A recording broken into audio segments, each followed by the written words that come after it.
अब तो सरकार बन चुकी, अब नया पर्व कौन सा है, नए प्राण समझने चाहिए। और फिर एक लाइन में उन्होंने ये भी बोला है कि आने वाला जो समय है प्राण दान की भी जरूरत पड़ेगी।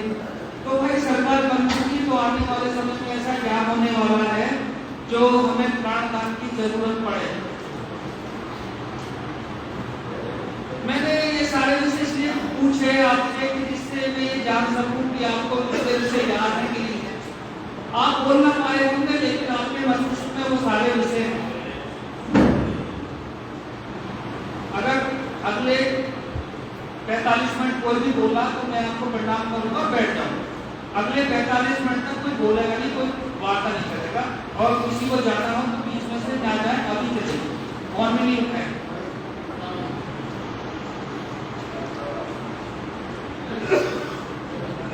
1757 में प्लासी का युद्ध होता है और उस युद्ध के पश्चात भारत पर अंग्रेजों का शासन हो जाता। उसका क्या परिणाम हुआ? उसका एक परिणाम हुआ कि 1757 से लेकर 1764 तक अंग्रेज यहाँ से कोयला लेते, कपास लेते और लोहा लेते,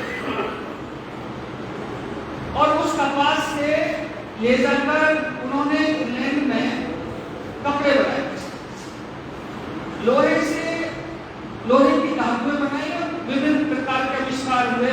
पहले पावर लूम का 1782 में हुआ, फिर 89 में 1789 में स्टीम इंजन का आविष्कार हुआ।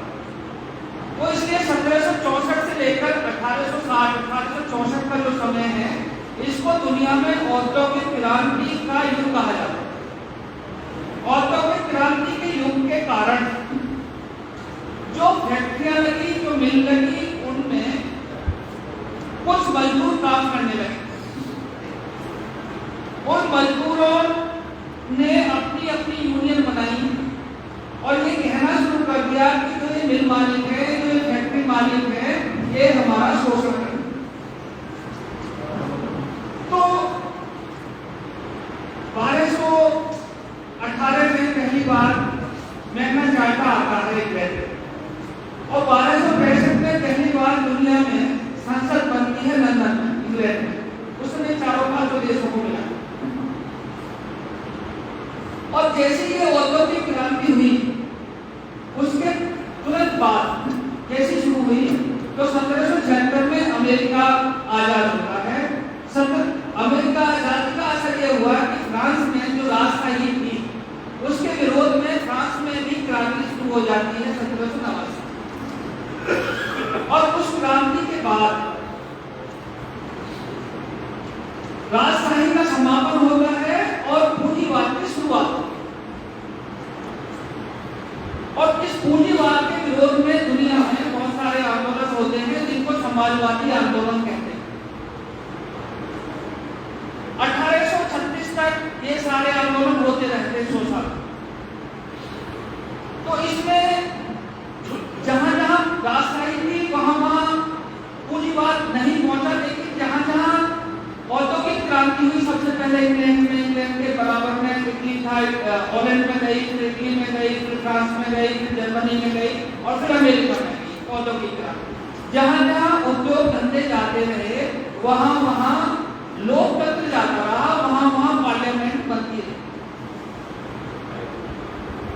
तो जब जनता के लोग शोर मचाते थे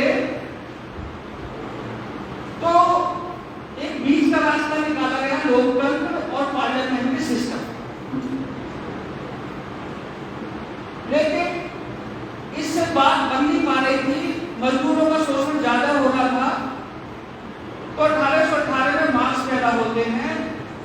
1840 में वो अपना एक दर्शन देते हैं जिसको मार्क्सवाद कहा जाता है।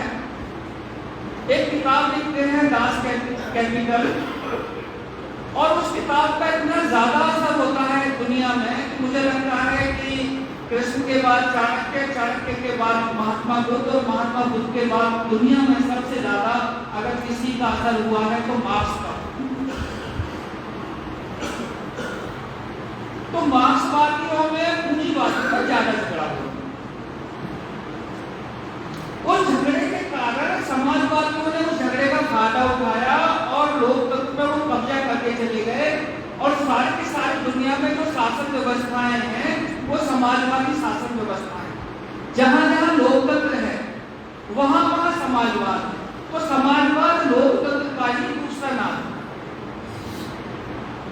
ये समाजवाद नहीं है जो समाजवादी पार्टी का है, ये तो एक परिवारवाद है, ये व्यक्तिवाद है, ये जातिवाद है। तो समाजवादियों में और साम्यवादियों में एक साम्यता ये थी कि दोनों ही ये कहते थे, पूंजीवाद ये कहता था कि मैं व्यक्ति महत्वपूर्ण है, समाजवादी कहते थे कि व्यक्ति महत्वपूर्ण नहीं है, समाज महत्वपूर्ण है। साम्यवादी भी ये कहते थे कि व्यक्ति महत्वपूर्ण नहीं है, समाज महत्वपूर्ण है। तो दीनदयाल उपाध्याय जी ने कहा कि ना व्यक्ति महत्वपूर्ण है ना समाज महत्वपूर्ण है, इनके सामंजस्य की जरूरत है और इसलिए उन्होंने एक नया दर्शन दिया जिसको कहते हैं एकात्म मानववाद। और उन्होंने अखंड मंडलाकार की स्थिति बताई, व्यक्ति से परिवार बनता है, परिवार से समाज बनता है, समाज से राष्ट्र बनता है। तो दीनदयाल जी ने ये दर्शन दिया जिसको कहते हैं एकात्म मानववाद। तो आज का जो ये मेरा विषय है, ये थोड़ा सा टिपिकल विषय है, इसको मैं 5 हिस्सों में तोड़ता हूं जिससे आपको समझने में कठिनाई ना हो। पहला विचार, विचार परिवार जिन्होंने विषय लिया होगा ये बताया होगा कि विचार क्या है, विचार परिवार क्या है। तो दुनिया में और एक विषय और आया होगा कि भारत की राजनीतिक विचारधारा में भारतीय जनता पार्टी मुख्य विचारधारा है। जो हमारी विचारधारा है वो मुख्य धारा की विचारधारा है। तो विचार क्या होता है? तो दुनिया में ये सारी विचारधारा चली। लोकशाही के बाद राजशाही के बाद में पूंजीवाद आया, पूंजीवाद के बाद में समाजवाद आया, समाजवाद के बाद में साम्यवाद आया और साम्यवाद के बाद में अब हमारा राष्ट्रवाद चल रहा है। साम्यवाद की शुरुआत 1897 में मार्क्स पैदा हुए हैं और उसके जस्ट 100 साल बाद, 100 साल के संघर्ष के बाद 1917 में रूस की क्रांति होगी, दुनिया में पहली साम्यवादी सरकार बनती है। तो ये दुनिया की विचारधारा है। तो विचार क्या है? विचार मैं आज जो आपके सामने बोल रहा हूं ये मेरे कल्पना परिणाम और आज मैं जो बोलूंगा ये भविष्य बने। तो जो भूत में हुआ ये आज है और आज जो होगा ये कल की नींव रखे। कई सारे फिलोसोफर ये भी कहते हैं कि विचार वस्तु बन जाता है, वस्तु विचार बन जाता है।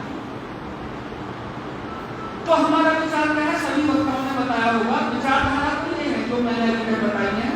तो हमारा विचार क्या है?